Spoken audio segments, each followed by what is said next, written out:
Hello everyone and welcome to something brand new on the channel.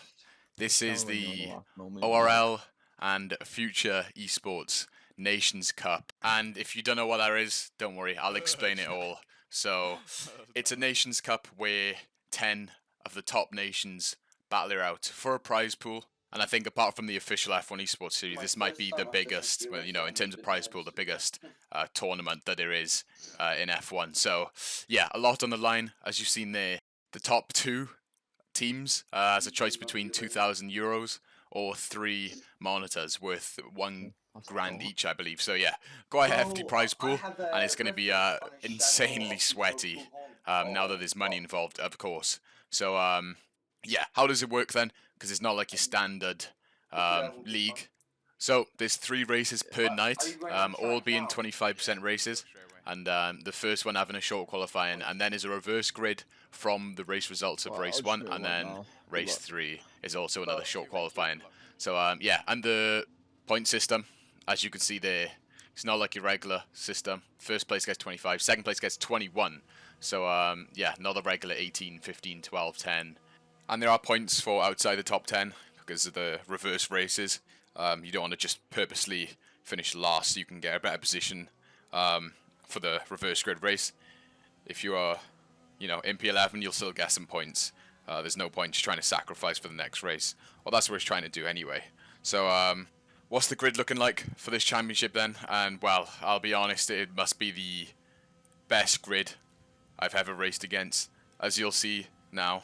In Spain, we have Caraton Moreno, definitely one of the favourites for the championship.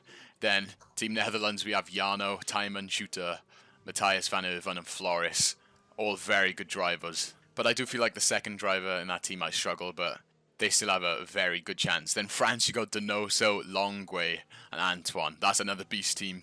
One of the teams that'll be up there in the championship fight, I think.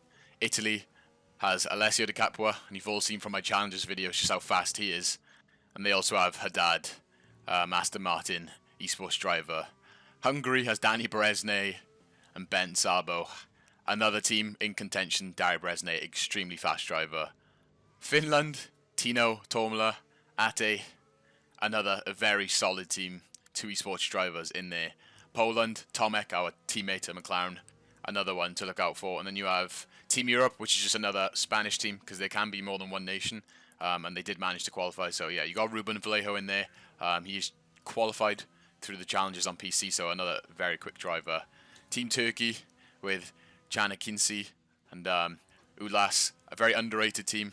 Interested to see how they do. And then my team, which isn't really a nation at all, but is the rest of the world team with me and Barry Burman. So yeah, we have a very strong team, and I think we could definitely take the fight up front and maybe even win the whole thing. So yeah, me and Barry on the rest of the world team, because obviously we're not really going to find teammates. Me from Wales, Barry from Iran. Yeah, it's not going to happen. So yeah, we formed the rest of the world team. It is allowed. Some people may not agree with it, but it is what it is. We're in the championship. So yeah, that's all that done. Getting into the action then. On our banker lap, we do 0.7 first sector, which isn't amazing, but it'll do for a banker lap. Nice and tidy through the start of sector 2. We lock up a bit into this downhill right-hander, but I'm not too worried. Just a banker, get a lap on the board. Now coming through No Name. Clip that curb nicely, but we actually run wide and we get invalidated. And yeah, a little bit a problem because you only get 3 runs at Spa anyway. And now that's one of my runs gone. So yeah, with all this pressure on, we only got 2 runs left. And yeah, with this level of drivers, them 2 laps need to really count, and they need to be really good laps. So yeah, the pressure's on now. And then finishing my second lap, we come up to the line through a 40.2, which is enough for P4 for now. But we obviously know that it's going to drop us by a lot. We're looking to do 39s to get into the 39s. We thought pole going into this would be around a 39.8. So yeah, if I could get near that, I'd be happy. Maybe a 39.9. My personal best in practice was a 39.8. So yeah, I knew the pace was there, but yeah, messing up that first lap definitely did play with my nerves a little bit. So yeah, going on to my final run.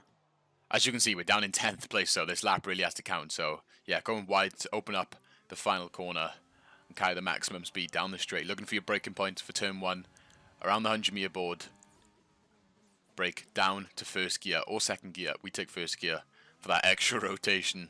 We locked up a tiny bit, and because of that we are now down on our time just by a little bit, but it doesn't matter too much because our first sector on our previous run wasn't that bad. So yeah, activating DRS as soon as possible, of course, and now thinking about this next braking point on the curb after the 100-meter board.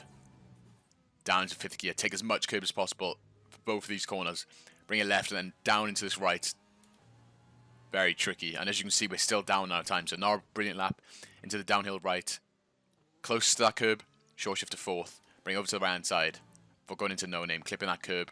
Making sure not to go wide here, which we managed to do, but we're still down on our time, so not a good sector 2 so far. Into Puon, almost flat out, 7th gear. We gain just a tiny bit of time here. And now into the right-hander, braking just after the 50-meter board. Take this curb on the right, flicker into the left, taking more curb once again, entry and exit, and we gain a lot of time there. Ending off sector 2, 4th gear, take that curb and the exit curb. And the middle sector split's only at 12.3, so extremely disappointing, but as you can see by my face there, not happy with that, but still focusing on the rest of the lap. You never know where we could go. With a really good last sector, you never know what could happen. So yeah, for the bus stop chicane, looking for your braking board just after the 100-meter board. Brake down into 2nd gear. Don't take too much of that inside curb, and we take too much of that left-hand curb, and we're going to lose the time on the exit. But up to the line is a 40.151, which is enough for P5 for now. But as you'll see at the end of the session, it was only good enough for P8. So yeah, we lost pretty much all of that time in the middle sector. A mix of the nerves, not pushing hard enough, and just general mistakes. And that's enough for P8. So yeah, extremely close between everyone. Beresnay on pole with a 0.8, a very good lap from him. Our teammate Barry in P3. So yeah, despite that poor quality from us, I think we're in a good spot for the race in terms of points. Me and Barry both up there in the top 10. So yeah, it's all still to fight for in this race. So let's get straight into it. So here we go then for the first round of the ORL Nations Cup. The 5 red lights are on and lights out, and there is already 3 drivers with a drive-through penalty for jumping the start. So we're going to position ourselves on the inside. Our teammate was directly ahead of us, making sure not to hit him. On the exit, we get glued to one of the cars behind us. We lose the position to Takapua, but I think he had an illegal overtake, so he's let us back through. And we're going to go side by side through a Rouge and Radion, holding our ERS. And yeah, as you'll see now, everyone deploying every single bit of battery that they can. We have good straight line speed, so that should help us in this race. We go a little bit defensive because we have Alessio behind us, always eager to make up some positions. But yeah, into P6. As you can see, Alessio already going for moves. We brake late, cover off any move that he does. We'll have the inside line for no name, and yeah, we're going to maintain that position. But this battling's going to cost us time to Tomek ahead of us and the lead pack. And we've also used quite a bit of ERS as well. So yeah, we're just getting settled into this race. Oh, we're trying to get settled into this race. But Alessio is all over us. And this is how these competitive races can be. There's always going to be pressure from behind. You have to be at the top level. Not make any mistakes. Otherwise, there is someone flying down your inside. So yeah, we've managed to hold on lap 1 to P6. Losing touch with the lead pack just a little bit due to that battling. So we use a little bit of ERS just to stay in touch.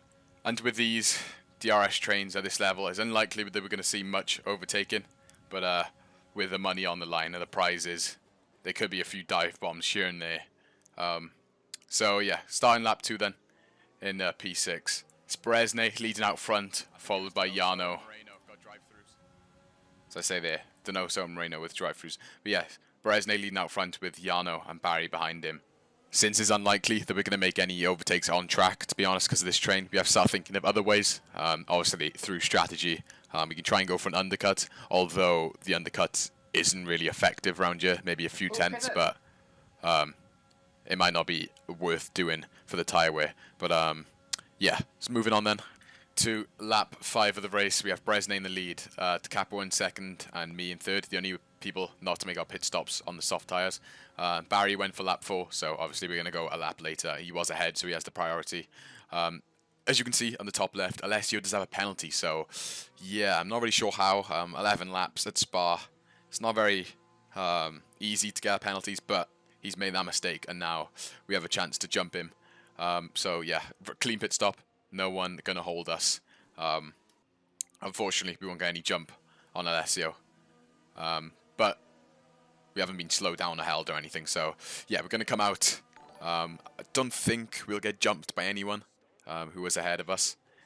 And yeah, so we're in P7 right now, but when someone else at the front pits, that will go to 6th.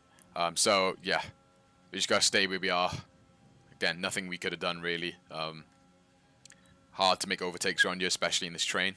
And unfortunately, shit game undercut. Nothing happened at all for the rest of this race. Alessio got past Tomek, but it's not going to matter because he has a penalty. We couldn't really get close at all. That's just the nature of these trains. So yeah, to the final corner now, and it is going to be P6. Like I pitted with the Yarno, and like I got held like 2 seconds. Yeah. Barry says there he got held, so yeah, unfortunate. Barry P3, us in P6. Beresne wins the race, and interestingly, Moreno P13 and Carleton P15 for Spain, which means they'll be starting 1st and 3rd for the reverse grid race. So yeah, that's going to be an interesting one. Sorry for the lack of content in this race today, boys, but literally nothing happened. So yeah, I hope you enjoyed anyway, and I'll see you in the next race in Zandvoort.